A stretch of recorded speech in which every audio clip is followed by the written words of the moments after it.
Hi guys, welcome to I dream. నేను మీ Chanakya. And నిన్న జరిగిన ట్రైలర్ లాంచ్ ఈవెంట్ పుష్ప 2 మరి బాలీవుడ్ కూడా బెంబేలెత్తిపోతుంది. మరి ఇండియా మొత్తం చూపంతా కూడా కేవలం ఒకే ఒక్క దాని మీద, టాలీవుడ్ మీద. మరి టాలీవుడ్ ఇండస్ట్రీ ఎంత ఎదిగిందా అనేది ఈ యొక్క సినిమా ద్వారా, ఈ ట్రైలర్ లాంచ్ ఈవెంట్ ద్వారానే మనం ప్రత్యేకంగా చెప్పుకోవచ్చు. ఇంతటి రెస్పాన్స్ వస్తుందని ఎవ్వరూ ఊహించలేదు. మరి ఈ రెస్పాన్స్ ఎలా వచ్చింది, అసలు ఇది ఎంతవరకు తీసుకెళ్తుంది అనే దాని గురించి కూడా ఇప్పుడు మనతో పాటు మాట్లాడడానికి సీనియర్ జర్నలిస్ట్ మరియు సినీ క్రిటిక్ భరద్వాజ గారు ఇప్పుడు మనతో పాటు ఉన్నారు. మరి ఆయన్నే అడిగి బోల్డెన్ విషయాలు కూడా తెలుసుకుందాం. హాయ్ సార్, నమస్తే. నమస్తే. సింపుల్గా ఒక తమ్నైల్ పెట్టాలంటే బెంబేలెత్తుతున్న బాలీవుడ్ పుష్ప 2 ఒక క్రేజ్ని చూసి. నిన్న జరిగిన ఈవెంట్ ఇలాంటి ఈవెంట్ కూడా కాదు. పుష్ప 2 ట్రైలర్ లాంచ్ ఈవెంట్కి 12 లక్షల మంది పైగా, అది కూడా మన తెలుగు స్టేట్స్లో కూడా కాదు, ఎక్కడో పాట్నాలో షారూఖ్ ఖాన్ ఈవెంట్ జరిగింది. ఇది కొన్ని సంవత్సరాల క్రితం. ఆ తర్వాత అన్ని సంవత్సరాల తర్వాత మళ్ళీ జరగడం పుష్ప 2నే. ఇలాంటి క్రేజ్ మన ఒక తెలుగు ఇండస్ట్రీకే ఒక గర్వకారణంగా అనిపిస్తుంది. దీని గురించి మీరేమంటారు? అంటే మనం ఈ మధ్య తెలుగు సినిమాలకు సంబంధించినటువంటి ఈవెంట్స్ బాంబేలో జరిగినాయి కానీ బాంబే దాటి జరగటం అనేది లక్నోలో జరిగింది మొన్న ఒక ఈవెంట్. Game changer. తర్వాత ఇది పాట్నాలో జరిగిన ఈవెంట్ బీభత్సమైన స్థాయిలో జరిగింది. ఈ బీభత్సం అనేది వాళ్ళు ట్రైలర్లో కూడా చూపించారు. ట్రైలర్ కూడా అదే రేంజ్లో ఉంది. ట్రైలర్ ఏ రేంజ్లో ఉందో సినిమా మీద ఎక్స్పెక్టేషన్స్ ఆ రేంజ్లో ఉన్నాయి. సో ఆ ఎక్స్పెక్టేషన్స్ని మీట్ అయ్యేలాగా ఈవెంట్ జరిగింది. కాబట్టి ఇవన్నీ మ్యాచింగ్ అయిపోయి రేపు ఏ మ్యాజిక్ ఫిగర్ని అది బయటకు తీసుకొస్తుంది అనేటువంటి విషయంలో భయపడుతున్నారు. ఇందాక మీరు అన్నారు బాలీవుడ్ బెంబేలెత్తుతోంది అని. బాలీవుడ్ బెంబేలెత్తుతోంది ఆ ఫిగర్స్ గురించి. ఓకే, ఇప్పటికే ఆల్రెడీ ఒక 1500 కోట్లతో ఒక మార్క్ సెట్ చేసి ఉన్నారు అక్కడ. ఏది? రాజమౌళి అండ్ ప్రభాస్. బాహుబలి. ఇప్పుడు రాజమౌళి, బాహుబలి, ప్రభాస్, దీన్ని సుకుమార్, పుష్ప, బన్నీ అనేది రీప్లేస్ చేస్తుందా అనేది చర్చ. అంటే ఇక్కడి నుంచి ఆ సినిమా, అందులో ఒక డైలాగ్ ఉంది. ఈ మధ్యకాలంలో బాగా పాపులర్ అయినటువంటి బన్నీ డైలాగ్, అది అన్స్టాపబుల్లో. అంటే ఎవరు పోటీ అనుకుంటున్నావు నువ్వు అని అడిగాడు ఆయన, బాలకృష్ణ గారు. అడిగితే దానికి ఈయన లేదు నాకు నేనే పోటీ, నాతో నాకే పోటీ అన్న లెవెల్లో ఒక డైలాగ్ వేసాడు. అవును. సో ఇప్పుడు ఈ డైలాగ్ని ఇక్కడికి పట్టుకొస్తాయి, ఈ సీన్లోకి పట్టుకొస్తే ఈ సినిమాతో ఒక కొత్త బెంచ్ మార్క్ సెట్ చేసేటువంటి ప్రయత్నంలో మాత్రమే కాదు, తన పాన్ ఇండియా మార్కెట్ని స్థిరీకరించుకునే పనిలో ఉన్నాడు ఆయన, బన్నీ. ఆ స్థిరీకరణ జరిగితే దానికోసం సుకుమార్ కూడా వెయిటింగ్. సో రాజమౌళితో సంబంధం లేకుండా పాన్ ఇండియా మార్కెట్లోకి ఎంటర్ కావడం మాత్రమే కాదు, అంటే ఇప్పటివరకు ఎంటర్ అయిన వాళ్ళందరూ రాజమౌళి చేయి పట్టుకుని వెళ్ళిన వాళ్ళే పాన్ ఇండియా మార్కెట్లోకి. రామ్ చరణ్ కావచ్చు, ఎన్టీఆర్ కావచ్చు, ప్రభాస్ కావచ్చు. రాజమౌళితో సంబంధం లేకుండా అక్కడికి ఎంటర్ అయ్యి దాంతోపాటు గ్లోబల్ మార్కెట్లోకి ఎంటర్ అయ్యేటువంటి ఒక ప్రయత్నం చేసినటువంటి హీరోగా బన్నీ ఒక రికార్డు క్రియేట్ చేయబోతున్నాడు. ఆల్రెడీ పుష్ప 1తో ఒక రికార్డు క్రియేట్ చేశాడు అతను. ఏది? మొదటి జాతీయ ఉత్తమ నటుడు పురస్కారం అందుకుని. అయితే పుష్ప 1ని మించి ఉంది ఇది. ట్రైలర్ చూస్తే డెఫినెట్గా దానికంటే మించి ఉంది అని ఎందుకు చెప్తున్నానంటే, దానికి తెలుగు మార్కెట్లో డివైడ్ టాక్ వచ్చింది పుష్ప 1కి. అవును. అయితే హిందీ మార్కెట్లో అది గెయిన్ అయింది. హిందీ మార్కెట్లో గెయిన్ అవ్వటం అనేది దాని సక్సెస్. అలా పాన్ ఇండియా మార్కెట్లోకి మొదటి సినిమాతోనే ఒక అద్భుతమైన ఎంట్రీ సాధించాడు అతను. ఎప్పుడైతే అది హిందీలో రిసెప్షన్ బాగుందో తెలుగులో మార్కెట్ సెట్ అయింది పుష్ప 1కి. ఆ డివైడ్ టాక్ పక్కకి వెళ్ళిపోయింది. తర్వాత దానికి ఒక రకమైనటువంటి ఇంటర్నేషనల్ మార్కెట్ క్రియేట్ అయింది. మీరు చూస్తే అనేక దేశాల నుంచి ఆ పాటకి డ్యాన్స్ చేస్తూ మూమెంట్స్ మనకి సోషల్ మీడియాలో వీడియోస్ రూపంలో అందరూ పెట్టారు, రీల్స్ చేశారు, విపరీతంగా పోస్ట్ అయినాయి. దాన్ని బట్టి దాని రిసెప్షన్ ఏ లెవెల్లో ఉందో అర్థమైంది మనకి. ఇప్పుడు ఆ ప్లాట్ఫామ్ మీద 2 వస్తుంది. కాబట్టి అవన్నీ రెక్టిఫై చేసుకుని వచ్చాడు ఆయన సుకుమార్. అంటే పార్ట్ 1 మీద వచ్చినటువంటి ఈ డివైడ్ టాక్ దగ్గర నుంచి మొదలు పెడితే ప్రతిదీ చూసుకుని దాన్ని అటువంటి ఇబ్బందులు ఇందులో రాకూడదు అనేది సెట్ చేసుకుని దానికి టైం తీసుకున్నాడు. అది ఇంత కష్టపడుతున్నాడు ఇతను, ఏమిటి ఏ లెవెల్లో ఉండబోతోంది అనేటువంటి రకరకాల సందేహాలకి సమాధానం చెప్పింది అది ట్రైలర్. ఇంతకుముందు టీజర్లు వదిలేరు వాళ్ళు, అవేవి కూడా ఈ లెవెల్ ప్రామిసింగ్గా లేవు. కానీ నిన్న పాట్నాలో వాళ్ళు అన్ని లక్షల మంది మధ్య రిలీజ్ చేసినటువంటి ట్రైలర్ ఆ ఈవెంట్కి ఏమాత్రమూ తగ్గలేదు. అది నిజంగా ఏమాత్రమూ తగ్గలేదు. అది డెఫినెట్గా ప్రవోకింగ్గా ఉంది, చాలా రెచ్చగొట్టే విధంగా ఉంది. ఈ సినిమా తక్షణం చూడాలనేటువంటి ఒక మూడ్ క్రియేట్ చేసేదిగా ఉంది. అది దాని success. So Allu Arjun conquer చేయబోతున్నాడు అనే ఒక కాన్ఫిడెన్స్ని ఇచ్చింది ఫ్యాన్స్కి మాత్రమే కాదు, ఆడియన్స్కి కూడా.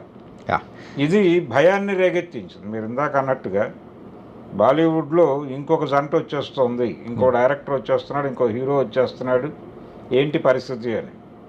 కాబట్టి అదైతే సెట్ అయిపోయింది పుష్ప 2కి. ఇప్పుడు నేను ఒక విషయం అడుగుదాం అనుకున్నాను సార్. బాలీవుడ్ ఇలాంటి హై రేంజ్ మూవీస్ కానీ లేకపోతే ఇంత యాంటిసిపేటెడ్ అందరికీ నచ్చే ఒక యూనివర్సల్ కాన్సెప్ట్ని తీయలేకపోవడానికి గల రీజన్స్ ఏంటి? అక్కడ మనం సక్సెస్ కావడానికి గల రీజన్స్ ఏంటి? అంటే వాళ్ళు చేశారు కదా గతంలో, కానీ అందరికీ నచ్చలేదు కదా. ఎందుకు నచ్చలేదు?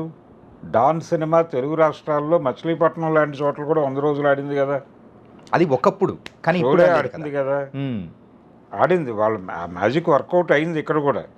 ఈవెన్ హీరో సినిమా ఏది సుభాష్ గై హీరో కూడా ఇక్కడ 100 days సెలబ్రేషన్ చేసుకుంది కదా. దాని తర్వాత విక్రమన్ చేశారు తెలుగులో, కానీ ఆ సినిమా 100 days సెంటర్లు ఉన్నాయి ఉమ్మడి ఆంధ్రప్రదేశ్లో. కాబట్టి హిందీ సినిమాని మన వాళ్ళు చూడలేదు అనేది కరెక్ట్ కాదు, కానీ వాళ్ళు జాతీయ మార్కెట్ని రూల్ చేశారు ఒకప్పుడు. అదే వాళ్ళ స్ట్రాంగ్ పాయింట్ కదా. అంటే తెలుగు సినిమా తెలుగు మార్కెట్ వరకే పరిమితమై ఉంది అప్పుడు. హిందీ సినిమాకి నేషనల్ మార్కెట్ ఉంది, దీంతోపాటు వాళ్ళకి అబ్రాడ్ మార్కెట్ కూడా ఉండేది. అలాగే తమిళ సినిమాకి సౌత్ మార్కెట్ ఉండేది, తెలుగు సినిమాకి కేవలం తెలుగు మార్కెట్టే ఉండేది. అందుకనే ఎన్టీ రామారావు గారికి ఇచ్చే రెమ్యూనరేషన్ కన్నా ఎంజీఆర్కి ఇచ్చే రెమ్యూనరేషన్ ఎక్కువ ఉండేది. ఎంజీఆర్కి ఇచ్చే రెమ్యూనరేషన్ కన్నా అమితాబ్కి ఇచ్చే రెమ్యూనరేషన్ ఇంకా ఎక్కువ ఉండేది. ఈ రెమ్యూనరేషన్ డిసైడ్ చేసింది మార్కెట్టే. తెలుగు సినిమా తెలుగు రాష్ట్రాల నుంచి బయటకు వెళ్ళటం అనేది మొదలైంది ఎన్టీఆర్తో. ఏ సినిమా అది? ఆయన చేసినటువంటి అంటే విశ్వేశ్వరరావు గారి బ్యానర్లో దేశోద్ధారకులు అనే సినిమా చేశాడు ఆయన. అది ఆయనకి మొదటి సోషల్ కలర్ సినిమా. ఎందుకు కలర్లో చేస్తున్నావు సినిమా, అనవసరంగా పెద్ద పెద్ద సెట్లు వేస్తున్నావు, బాంబే నుంచి టైలర్లను తీసుకొచ్చి బట్టలు కుట్టిస్తున్నావు, ఎందుకు వచ్చిన ఖర్చు, ఇదంతా రిటర్న్స్ రాదు నీకు అన్నాడు ఆయన. ఎన్టీఆర్ లేదు, నా వ్యూహం వేరే ఉంది, మీరు మాట్లాడకండి అన్నాడు ఆయన. అది కొంచెం లావిష్గా చేశారు ఆ సినిమాని. చేస్తే ఆయన టార్గెట్ ఏమిటి, తెలుగు వాళ్ళు ప్రపంచంలో ఎక్కడుంటే అక్కడ సినిమా వేయాలనుకున్నాడు, వేశాడు, హిట్ అయింది. జనరల్గా ఎన్టీఆర్ సినిమాకి వచ్చే రెవెన్యూ కంటే ఎక్కువ డబ్బులు కలెక్ట్ చేసింది అది.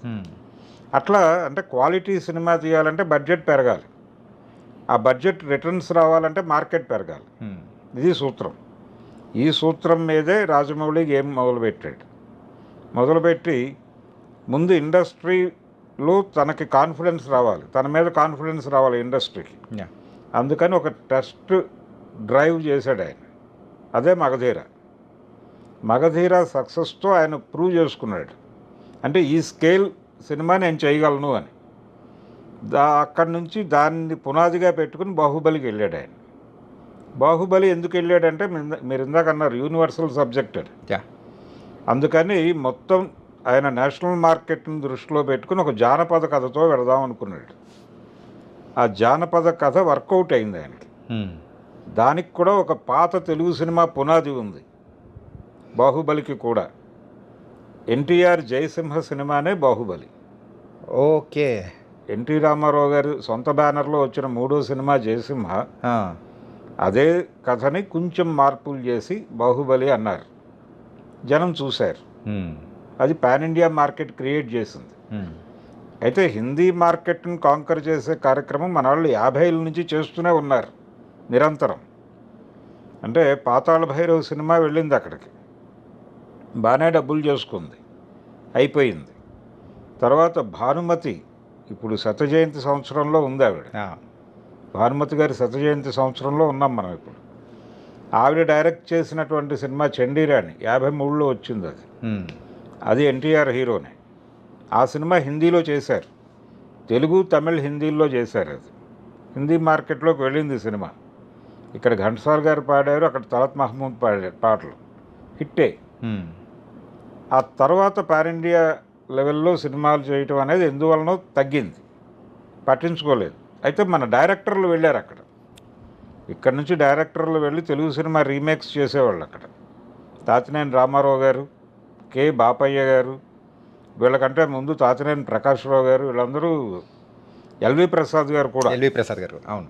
వీళ్ళందరూ బాంబేలో రూల్ చేశారు ఒక రకంగా. అయితే వీళ్ళు రూల్ చేసింది తెలుగు రీమేకులతో. అలా కాకుండా ఒకే సబ్జెక్ట్తో టోటల్ మార్కెట్ని గ్రాప్ చేయటం అనే ప్రోగ్రాము కాన్షియస్గా మొదలు కాలేదు. కాబట్టి ఇప్పుడు మార్కెట్ అనేది అన్నిటికీ అవసరం అయిపోయింది. దీని ద్వారా హిందీ వాళ్ళు నేర్చుకున్నది ఏంటంటే, బాలీవుడ్ ఇండస్ట్రీ నేర్చుకున్న గుణపాఠం ఏమిటంటే, వీళ్ళు ఎలా కింద నుంచి పైకి వస్తున్నారో మనం కూడా అలా పైనుంచి కిందకి వెళ్ళాలి అనేది వాళ్ళకి అర్థమైంది. అంటే అందుకని అట్లీ డైరెక్టర్గా తీసుకున్నాడు ఆయన, షారుఖ్ ఖాన్. నయనతారను హీరోయిన్గా పెట్టుకున్నారు. ఇది జరుగుతోంది. నాగార్జునకి వాళ్ళు ప్లేస్ ఇస్తున్నారు. ఇంకొక తెలుగు హీరోని తన సినిమాలో అకామిడేట్ చేయడానికి ప్రయత్నాలు చేసుకుంటున్నారు, ఇక్కడ ఉన్న మార్కెట్ని అక్వైర్ చేసుకోవడానికని. అంతే. అంటే మార్కెట్కు ఉన్నటువంటి గోడలు బద్దలైపోయినాయి. ఓకే. ఇప్పుడు ఎవరైనా ఒక సినిమా ఇప్పుడు కృష్ణానగర్లో ఒక జూనియర్ ఆర్టిస్ట్ ఉంటాడు. అతను ఒక పాన్ ఇండియా సినిమాలో అనుకోకుండా బుక్ అయిపోయి తన పర్ఫార్మెన్స్తో అట్రాక్ట్ చేశాడు అనుకోండి ఆడియన్స్ని. అంటే ఒక రికగ్నైజేషన్ సంపాదించుకుంటే ఈ సినిమా గ్లోబల్ మార్కెట్లోకి వెళ్తే వెళ్ళదు అని లేదు, వెళ్ళొచ్చు, వెళ్ళే ఛాన్స్ ఉంది. నేను చెప్పేది జానపద కథలాగా అనిపించినప్పటికీ ఇది వరల్డ్ మార్కెట్లోకి ఎంటర్ అయిపోయి ఈ కృష్ణానగర్లో పడుకున్నటువంటి ఆర్టిస్టు ఒక హాలీవుడ్ డైరెక్టర్ కళ్ళల్లో పడవచ్చు, ఒక హాలీవుడ్ ప్రొడక్షన్ హౌస్ కళ్ళల్లో పడవచ్చు. అక్కడ కూడా అంటే ఈ కాస్టింగ్ డైరెక్టర్లు ఉంటారు కదా, వాళ్ళ కళ్ళల్లో పడవచ్చు. పడి ఇతనికి ఫోన్ రావచ్చు ఒక హాలీవుడ్ ప్రొడక్షన్ హౌస్ నుంచి. రాదని గ్యారంటీ లేదు. ప్రపంచం అలా మారింది. ఇప్పుడు గ్లోబల్ మార్కెట్లోకి ఎంటర్ అయింది తెలుగు సినిమా. కాబట్టి ఇక్కడ అడ్డుగోడలు లేవు, ఏ రకమైనటువంటి బ్యారియర్స్ లేవు, ఇప్పుడు అన్నీ బద్దలైపోయినాయి. సో ఎవరైనా అంటే సినిమా అనేది 3 భాగాలుగా మారిపోయింది, 3 డివిజన్స్లోకి వచ్చింది. 3 డివిజన్స్ ఏమిటంటే local market cinema, pan India cinema, global cinema, అంతే. ఇప్పుడు పుష్ప అనేది మనం గ్లోబల్ సినిమాగా చూడొచ్చా, లేకపోతే పాన్ ఇండియా సినిమాగా చూడొచ్చా? పాన్ ఇండియా సినిమాగా మొదలైంది. గ్లోబల్ మార్కెట్ని కాంకర్ చేయటం వాళ్ళ ప్రోగ్రాము. ఆ విషయం ఆ సినిమాలో డైలాగు పెట్టాడు, international. Pushpa not national, international అన్నాడు కదా. ఇంకొక డైలాగ్ ఉంది ఆ సినిమాలో, అంటే ఆ ట్రైలర్లో, పుష్ప పేరు చాలా చిన్నగా ఉంది కానీ మోత చాలా పెద్దగా ఉంది అంటాడు. అది హిందీలో చెప్తారు. అదే హిందీలో చెప్పాడు.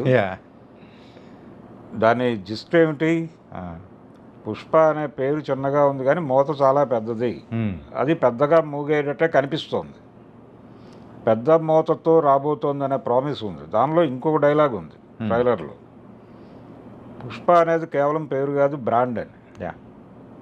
అది బ్రాండ్గా మారిపోయింది ఆల్రెడీ. ఓకే.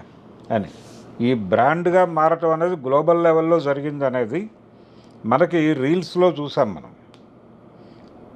సౌత్ ఆఫ్రికా నుంచి ఎవరో రీల్ చేశారు ఆ పాటకి డ్యాన్స్ చేస్తూ, అంటే అతని స్టైల్లో ఆ చూపే బంగారమయ్యే పాట ఉంది కదా, దానికి డ్యాన్స్ చేస్తూ ఒక సౌత్ ఆఫ్రికా నుంచి ఒక రీల్ పోస్ట్ అయింది సోషల్ మీడియా, ఇన్స్టాలో.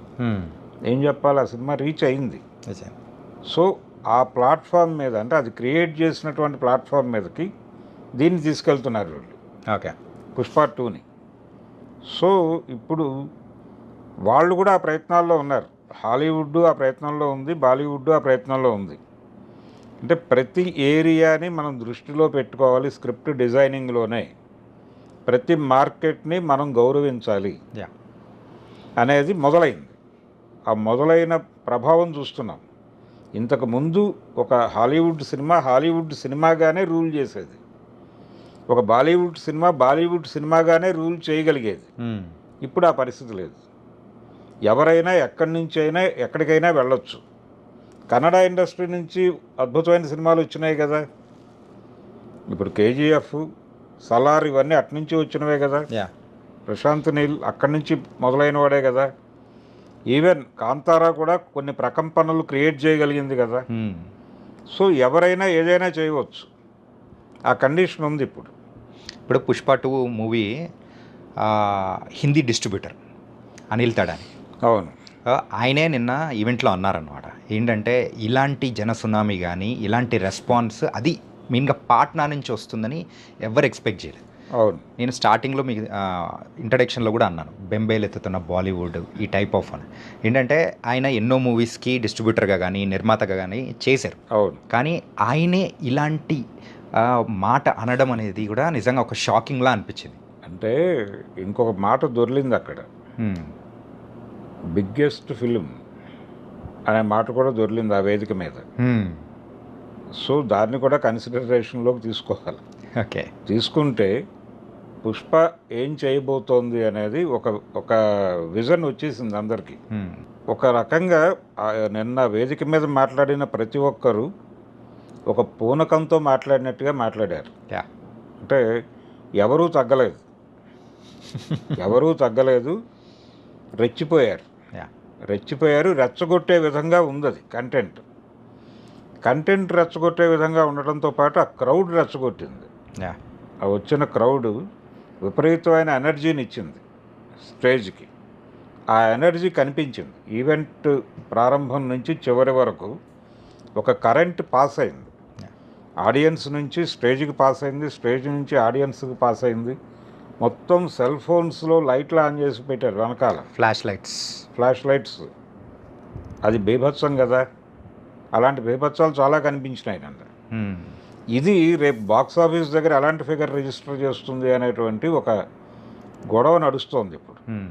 అంటే దాదాపు వాళ్ళు ప్రమోషనల్ యాక్టివిటీస్కి 150 crores పైన కేటాయించారు అనే మాట ఒకటి ఇప్పుడు చక్కర్లు కొడుతోంది.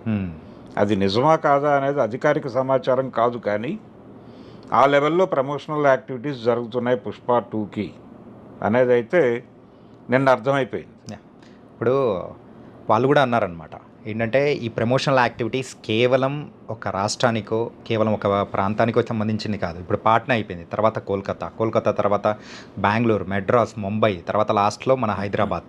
అవును, ఇన్ని చోట్ల అంటే స్టార్టింగ్ ఫస్ట్ డే దద్దరిల్లిపోయేటట్టుంటే ఇంకా రాబోయే ఈవెంట్స్ ఆ ప్లేసెస్లో రెస్పాన్స్ ఇంతకు మించి కౌంటర్ వైబ్రేషన్స్ వ్యాపిస్తాయి కదా. ఇది ఈ లెవెల్లో చూస్తున్నాం మనం. తెలుగు సినిమా ప్రమోషను ఇంకో స్టేట్లో జరగటము, ఈ లెవెల్లో జరగటం గురించి ఇప్పుడు మాట్లాడుకుంటున్నాం. ఒక 4 రోజుల తర్వాత అంటే అతి సమీపంలోనే ఇంకొక చర్చ జరుగుతుంది. ఏంటది సార్? ఏంటంటే ఒక తెలుగు సినిమా ఈవెంట్ సిడ్నీలో జరగచ్చు, న్యూయార్క్లో జరగచ్చు, ప్యారిస్లో జరగడానికి స్కోప్ ఉంది. ఎందుకంటే గ్లోబల్ మార్కెట్ని ఓపెన్ చేయబోతున్నారు, గ్లోబల్ మార్కెట్ని టార్గెట్ చేయబోతున్నారు. ఓకే, కాబట్టి అంటే మహేష్ బాబు సినిమా టార్గెట్ అదే కదా. ఆయన 1200 కోట్లు పెడతానంటున్నాడు గ్లోబల్ మార్కెట్ కోసమే. 1000 కోట్లు 1200 కోట్లు అంటున్నాడు. ఆ తర్వాత హాలీవుడ్ ఎంట్రీ. ముందు తనకంటూ ఒక మార్కెట్ని క్రియేట్ చేసుకున్న తర్వాత ఆ మార్కెట్ని చూపించి ఆయన హాలీవుడ్ సినిమా చేస్తాడు రాజమౌళి. అది ప్రోగ్రామ్. ఓకే, సో ఆ ప్రోగ్రాంలో భాగంగా 1000 కోట్లు 1200 కోట్లు, అది కూడా అధికారిక సమాచారం కాదు, స్పెక్యులేషన్ అయి, కానీ అది రోల్ అవుతోంది, సర్క్యులేట్ అవుతోంది. సో రేపు పొద్దున దాని తాలూకా ఈవెంట్స్ లేకపోతే ఈ పుష్ప టీం ఇది నెక్స్ట్ స్టెప్ అక్కడే అంటున్నారు. గ్లోబల్ మార్కెటే మా టార్గెట్ అనే విషయం చెప్పాడు ఆయన. కాబట్టి తెలుగు సినిమా ఈవెంట్స్ న్యూయార్క్లో జరగచ్చు, ఫస్ట్ ఈవెంట్ అక్కడే జరగచ్చు, లేకపోతే మరొక చోట న్యూ జెర్సీలో జరగచ్చు, సిడ్నీలో జరగచ్చు, ఎక్కడైనా జరగచ్చు. కాబట్టి దానికి ప్రిపేర్ అవ్వాలి. Yeah. దానికి ప్రిపేర్ అయ్యి దాని గురించి మాట్లాడుకునే ఒక సందర్భం అతి త్వరలోనే రాబోతోంది అనేది. అంటే మొన్న తెలుగు మీడియాని తీసుకెళ్లారు, లక్నో తీసుకెళ్లారు, పాట్నా తీసుకెళ్లారు, రేపు విమానాల్లో అక్కడికి కూడా తీసుకెళ్లాల్సిన పరిస్థితి వస్తుంది. సో తెలుగు సినిమా ఎదుగుదల అనేది ఆ లెవెల్కి వెళ్తుంది. రెమ్యూనరేషన్లు కూడా పెరుగుతున్నాయి కదా. అవును. ఇప్పుడు ఈ సినిమాకి సంబంధించిన రెమ్యూనరేషన్స్ గురించి ఒక చర్చ జరుగుతోంది బయట. ఓకే. ఏది పుష్ప 2కి సంబంధించి అల్లు అర్జున్కి 300 కోట్లు ఇచ్చారు అని చెప్పి ఒక రూమర్ నడుస్తోంది. అవును, కొన్ని వెబ్సైట్స్లలో కూడా మనం బాగా చూస్తున్నాం. అది వాస్తవం అయి ఉండొచ్చు, కాకపోవచ్చు, అది వేరే గొడవ. కానీ ఆ లెవెల్ స్పెక్యులేషన్కి స్కోప్ ఇచ్చింది ఇది నిన్న జరిగిన ఈవెంటు. అలాగే ఆ సినిమా ట్రైలర్ చూపించినటువంటి స్కేలు, అవి రెండు ఈ స్పెక్యులేషన్కి అవకాశం కల్పించినాయి. కాబట్టి ఈ రెమ్యూనరేషన్లు ఈ రేంజ్ నుంచి ఇంకే రేంజ్కి వెళ్తాయి. ఇది వాస్తవం కూడా కావచ్చు.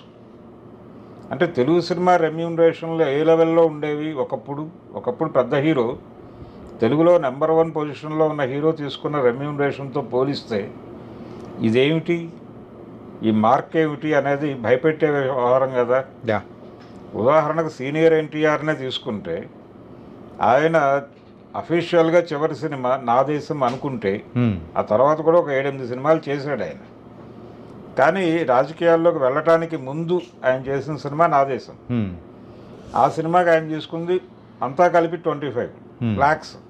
ఇప్పుడు రెమ్యూనరేషన్ 300 కోట్లు. అంటే 300 కోట్లు ఎక్కడ, 25 లక్షలు ఎక్కడ, ఎక్కడికి వెళ్ళిపోయింది తెలుగు సినిమా? 100 కోట్లు వసూలు చేస్తే చాలు అనుకున్నటువంటి తెలుగు సినిమా ఈ మధ్య 100 కోట్లు కలెక్ట్ చేయడమే చాలా గొప్ప విషయంగా మాట్లాడుకున్నాం కదా. ఏది ఖైదీ నెంబర్ 150 టైంలో కూడా 100 కోట్ల వసూళ్ళని రీచ్ అయితే చాలు తెలుగు సినిమా అనుకున్నది. ఈ రోజున హీరో రెమ్యూనరేషన్ 100 కోట్లు దాటి ఉంది తెలుగు సినిమాకి. సో తెలుగు సినిమా రేంజ్ మారిపోయింది. So Telugu cinema local cinema, pan India cinema, global సినిమాగా డివైడ్ అయిపోతుంది. ఇప్పుడు గ్లోబల్ సినిమాని పుష్ప మూవీకి చెప్పుకోవడానికి ఒక బలమైన రీజన్ అనేది కూడా ఉంది. ఏంటంటే టోటల్ 11,500 థియేటర్స్లో రిలీజ్ చేస్తున్నారు. కేవలం ఇండియాలోనే 6,500 అయితే గ్లోబల్గా ఓవర్సీస్లో 5,000. అంటే నేషనల్లో ఉన్న థియేటర్స్కి అండ్ ఓవర్సీస్లో ఉన్న థియేటర్స్కి పెద్ద వ్యత్యాసం ఏం లేదు. సరసమానం అయిపోతుంది. అంటే ఈ వ్యత్యాసం లేకుండా ఉండటానికి రీజన్ ఏంటంటే మీరు ఇక్కడ ఎలాగైతే అన్ని లాంగ్వేజెస్ కవర్ చేస్తున్నారు, దీని తాలూకా రిఫ్లెక్షన్ అక్కడ ఉంది. ఓకే. దీంతో పాటు ఇంగ్లీష్ వెర్షన్ రిలీజ్ చేస్తే పరిస్థితి ఏమిటి అనేది అప్పుడు హాలీవుడ్ కూడా భయపడుతుందా? అదే కదా పరిస్థితి. ఓకే. అంటే గతంలో ఒక ప్రయోగం జరిగింది తెలుగు నుంచి. మౌస్గాడ్ సినిమాని ట్రెజర్ హంట్ అనే పేరుతో ఇంగ్లీష్లోకి డబ్ చేసి కొంత మార్కెట్ చేశారు వాళ్ళు. ఓకే. ఆ రోజుల్లో అంటే ఇక్కడ ఒక హిందూలో పనిచేసేటువంటి జర్నలిస్ట్ రాండార్ గైతో రాయించారు డైలాగ్స్. ఓకే. రాయించిన దాన్ని హాలీవుడ్కి పంపించి అక్కడ ఒక స్క్రిప్ట్ రైటర్తో కరెక్షన్ చేయించుకుని దాన్ని డబ్ చేసి వీళ్ళు రిలీజ్ చేశారు. అది కొన్ని దేశాల్లో మంచి రిసెప్షన్ని సంపాదించుకోగలిగింది. ఓకే. సో అలాంటి ప్రయోగం మొదలైపోతే అది చేయటమే వీళ్ళ టార్గెట్. ఓకే. గ్లోబల్ మార్కెట్ని టార్గెట్ చేయటం అంటే ఇదే. అంటే ప్రపంచ భాషల్లోకి, స్పానిష్లోకి, ఫ్రెంచ్లోకి తోసేస్తే ఏంటి పరిస్థితి సినిమా? సో వాళ్ళని అట్రాక్ట్ చేసే ఎలిమెంట్స్ కూడా తెలుగు సినిమాల్లోకి వచ్చేస్తాయి. వాళ్ళు ఎలాగైతే వాళ్ళ సినిమాల్లో తెలుగు ఆడియన్స్ కోసం ఏదో ఒక ఎలిమెంట్ పెట్టాల్సిన పరిస్థితి ఏర్పడుతుందో అలాగే వీళ్ళు కూడా వాళ్ళని అకామిడేట్ చేసేటువంటి పరిస్థితి ఏర్పడింది. ఇదే గ్లోబలైజ్ అవ్వటం అంటే. ఓకే. సో గ్లోబల్ ఎకానమీలో ఉన్నాం మనం ఆల్రెడీ. మన దేశం 90లోనే గ్లోబల్ ఎకానమీలోకి ఎంటర్ అయిపోయింది, గ్లోబలైజేషన్లోకి. మార్కెట్ ఎకానమీలో ఉన్నాం మనం. సో ఇప్పుడు సినిమా గ్లోబలైజ్ అయింది. టోటల్ బిజినెస్ అనేది కూడా చూస్తే థియేట్రికల్గా 1,085 crores వరకు జరిగింది అని అంటున్నారు. అవును. ఓన్లీ థియేటికల్ రైట్స్ మాత్రమే. Only theatrical rights 1,085. అవును. ఇది నార్మల్ది కూడా కాదు. ఏంటంటే ఈ లెక్కను చూసుకుంటే ఒక హిట్ టాక్ అని పడిందంటే బొమ్మ 1,500+. 1,500+ వాళ్ళ టార్గెట్. అంటే ఆ 1500ని చెదరగొట్టాలి అనేది ప్రోగ్రామ్. ఇది బాహుబలి రికార్డు 2 రికార్డుని చేజ్ చేయాలి అనేది. యా అది అయిపోతుంది అనేటువంటి, అంటే చాలా కాన్ఫిడెన్స్ ఇచ్చింది నిన్నటి ఈవెంట్ మాత్రమే కాదు, ఆ ట్రైలర్ కూడా ఎంత ట్రైలర్ కాన్ఫిడెంట్ కూడా. ఉందంటే ప్రతి ఒక్క ఫ్రేమ్ కూడా అంటే అల్లు అర్జున్ గారి ఆరా కానీ సో చూపించే ప్రతి ఫ్రేమ్లో ఆ గ్రాండియర్ అవును ఇలా చెప్పుకుంటూ పోతే చాలా ఎలిమెంట్స్ అనేది కూడా ఆ ట్రైలర్లో ఇంక్లూడ్ చేశారు. అవును, అంటే అది చాలా చాలా వెల్ డిజైన్డ్గా ఉంది. అది ఆ వెల్ డిజైనింగ్ అనేది మనకి కనిపిస్తోంది దాంట్లో. సో ఇది డెఫినెట్గా కాంకర్ చేయబోతున్నారు వీళ్ళు అనే కాన్ఫిడెన్స్ని ఇచ్చింది అది. యా సో పుష్ప రూల్ అన్నాడు ఆయన. ఆ రూల్ మొదలవబోతుంది డిసెంబర్ 5వ తారీఖు నుంచి. యా సో ఫైనల్గా సార్ మీ అంచనాలకు తగ్గట్టు ఒక సినీ క్రిటిక్గా ఫస్ట్ డే కలెక్షన్స్ అంచనా ఎంత ఉండే అవకాశాలు ఉంటాయి? ఇప్పుడు ఏదైతే బెంచ్ మార్క్ అంటున్నారో ఈ బెంచ్ మార్కులన్నీ చెదిరిపోతాయండి. ఫిగర్స్ చెప్పను కానీ ఈ బెంచ్ మార్క్ ఇప్పుడైతే ఏదైతే గ్లోబల్ లెవెల్లో, అంటే ఓవర్సీస్ మార్కెట్, మొన్న మనం దేవర సినిమా చూసాం. దేవర సినిమా ఇది అబ్రాడ్లో మంచి ఓపెనింగ్తో మొదలైంది, దాన్ని బీట్ చేస్తుంది. ఇది ఓకే ఆల్రెడీ మొదలైపోయింది, ఆల్రెడీ నిన్న రాత్రికి వార్తే క్రాస్ అయిపోతుంది అని. యా కాబట్టి హిందీ మార్కెట్లో రిసెప్షన్ బాగాలేదు దేవరికి, దీనికి హిందీ మార్కెట్లో రిసెప్షన్ అద్భుతంగా ఉంది. సో ఇవి అన్నీ కౌంట్ అయ్యే ఇప్పుడు మీరు ఇందాక చెప్పినటువంటి ఫిగర్ ఈ 1000 crore క్రాస్ అయింది అనేది. కాబట్టి థియేట్రికల్ బిజినెస్ అద్భుతంగా ఉండే ఛాన్స్ అయితే ఉంది దీనికి. ఓకే ఫస్ట్ డే కలెక్షన్స్ మాత్రమే కాదు, రన్ బాగుంటుంది ఈ సినిమాకి. రన్ బాగుంటుంది అనే కాన్ఫిడెన్స్ రావడానికి కారణం ఏంటంటే ఈ సినిమా ఈ ట్రైలర్లో వాళ్ళు రష్మికని పోర్ట్రేట్ చేసినటువంటి పద్ధతి, ఆ కాన్వర్జేషను, అలాగే వైఫ్ గురించి తన ఒక ఒపీనియన్ చెప్తాడు ఆయన. యా ఈ ఎలిమెంట్స్ ఇవి సినిమా రన్ని కనెక్ట్ చేసేటువంటి ఎలిమెంట్స్ ఇవి. సో ఇది డెఫినెట్గా కాంకర్ చేయబోతోంది అనేది కనిపించింది ఓకే ట్రైలర్లో. చూద్దాం ఏ లెవెల్ ఫిగర్స్ వస్తాయి. ఓకే సార్ బిగ్గెస్ట్ సినిమా అని ఒక మాట దొర్లింది అన్నాను నేను. అవునవును. ఆ బిగ్గెస్ట్ సినిమా అనేది బాక్స్ ఆఫీస్ దగ్గర కూడా కౌంట్ అవ్వబోతోంది. Thank you so much sir. Thank you guys, మరి పుష్ప గాడి రూల్ మొదలవబోతుంది. పుష్ప అనుకుంటే కేవలం ఫ్లవర్ అనుకుంటుందా? కాదు, ఫైర్, వరల్డ్ ఫైర్. అక్కడ వైల్డ్ ఫైర్ అన్నాడు కానీ వరల్డ్ ఫైర్ మాత్రం సృష్టించబోతున్నాడు, అది కూడా December 5th నుంచి. మరో ఇంటర్వ్యూతో మళ్ళీ కలుద్దాం. అంతవరకు take care. This is your Chanakya.